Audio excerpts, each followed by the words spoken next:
अस्सलाम वालेकुम। आज हम तारीख़ में जमा शशम के लिए एक नया लेसन स्टार्ट करेंगे, मौर्य अहद का भारत। इस लेसन में हम दो टॉपिक पे बात करने वाले हैं। सबसे पहला है यूनानी शहंशाह सिकंदर का हमला और दूसरा है मौर्य मुमलिकत। बच्चों के आप जानते हैं 6ठी सदी कबल मसीह में ईरान में साइरस नामी बादशाह ने एक बड़ी सल्तनत कायम की थी। ये सल्तनत शुमाल मगरबी भारत से रोम तक और अफ्रीका में मिस्र तक फैली हुई थी। तकरीबन 1518 कबल मसीह में दारविश नामी ईरानी शहंशाह ने भारत के शुमाल मगरबी इलाके और पंजाब तक का कुछ हिस्सा फतेह कर लिया था। दारा ने उस इलाके के कुछ सिपाही अपनी फौज में शामिल कर लिए थे। यूनानी मौरखीन की तहरीरों से उनकी मालूमात हासिल होती है।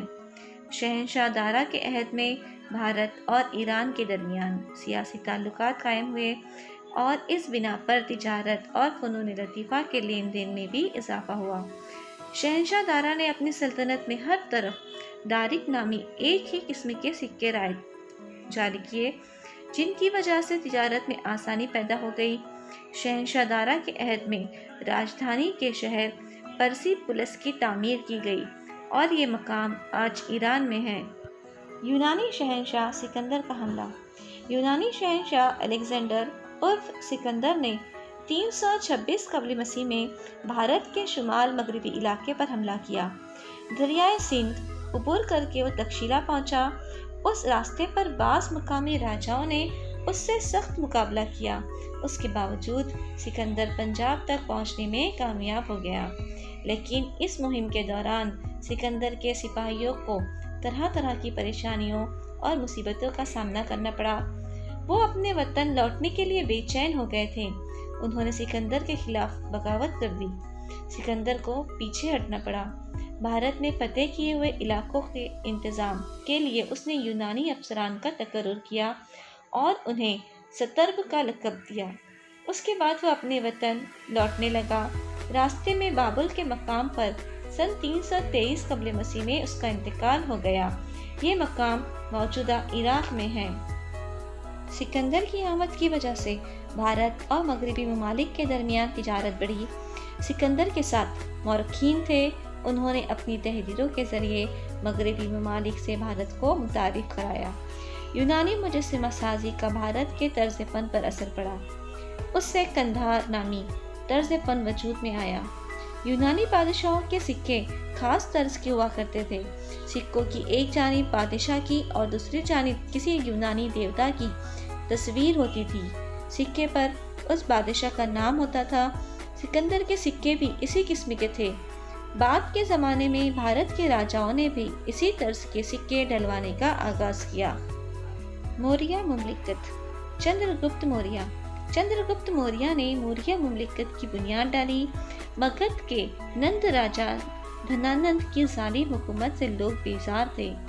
सन 325 कबल मसीह में चंद्रगुप्त मौर्य ने उसे शिकस्त दी और मगध पर अपना इक़्तिदार कायम किया। उसने औंती और सौराष्ट्र को फतेह करके अपनी सल्तनत को वसत देने का आगाज किया। सिकंदर ने जिन अफसरान का तकर्रुर किया था, उनमें सिकंदर की मौत के बाद इक़्तिदार के लिए लड़ाइयाँ शुरू हो गई। सेल्यूकस नेक्टर सिकंदर का सिपहसालार था। सिकंदर की मौत के बाद वो बाबुल का हुक्मरान बन बैठा। उसने शुमाल मगरबी भारत और पंजाब पर हमला किया। चंद्रगुप्त मौर्य ने उसके हमले का कामयाबी के साथ जवाब दिया। सेल्यूकस नेक्टर को शिकस्त देने की वजह से अफगानिस्तान के इलाके काबुल, कंधार, हरात उसकी मुमलिकत में शामिल हो गए। सेल्यूकस नेक्टर का सफीर मेगास्थनीस चंद्रगुप्त मौर्य के दरबार में था।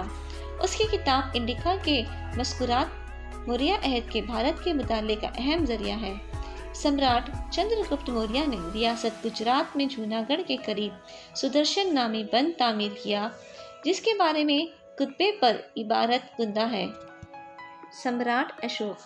चंद्रगुप्त के तख्त ताज छोड़ने के बाद उसका बेटा बिंदुसार मगध का राजा बना।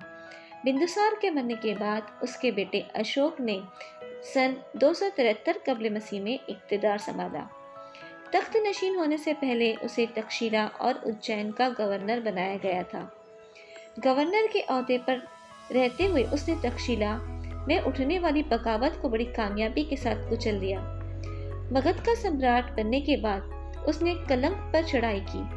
कलंक हुकूमत का इलाका आज की रियासत उड़ीसा में वाक़ है। सम्राट अशोक ने कलंक पर फतेह हासिल की। शुमाल मगरिब में अफगानिस्तान और शुमाल में नेपाल, जुनूब में कर्नाटक और आंध्र प्रदेश तक, इसी तरह मशरिक में बंगाल से मगरिब में सौराष्ट्र तक सम्राट अशोक की हुकूमत फैली हुई थी। कलंक की लड़ाई। कलंक की लड़ाई में होने वाले खून खराबे को देखकर अशोक ने दोबारा कभी जंग न करने का फैसला किया। सच्चाई, अदम तशद्दुद, रहमदिली व हमदर्दी और माफ़ी का रुझान जैसी खूबियाँ उसकी नज़र में अहम थी। अपना पैगाम लोगों तक पहुंचाने के लिए उसने जगह जगह खुतबे और सुतून कुंदा करवाए। ये तहरीरें ब्राह्मी रस्मुल खत में हैं। इन तहरीरों में उसने खुद का जिक्र देवानम प्यूपदेसी यानी खुदा का चहीता प्रियदर्शनी के तौर पर किया। जिसमें ताजपोशी होने के 8 वर्षों बाद उसने कलंक पर फतेह हासिल की थी और वहाँ की तबाही और बर्बादी देखकर उसके दिल की कैफियत बदल गई। इस बात का जिक्र उसकी एक तहरीर में है। दिल्ली तोपड़ा के मकाम पर सम्राट अशोक के एक कुब्बे में चिमगाडरों, बंदरों, गेंडों वगैरह का शिकार करने और जंगल में आग लगाने की सख्त ममानियत की गई थी। इसे हमेशा जहन में रखें। सम्राट अशोक का पैगाम वालिदैन की खिदमत करना बेहतर अमल है। जो फतेह मोहब्बत का जज्बा परवान चढ़ाए वही असली फतेह है। बच्चों, ये सम्राट अशोक का पैगाम हमारे लिए आज भी बहुत अहम है। उनका पैगाम हमारे लिए है कि हम हमेशा अपने वालिदैन की खिदमत करें और जो मोहब्बत से फतेह हासिल होती है वही असली फतेह है। चलिए बच्चों, यहाँ पे हम अपना लेसन रोकते हैं। लेसन का अगला हिस्सा हम अगली वीडियो में पढ़ेंगे। अल्लाह हाफिज़। Thank you.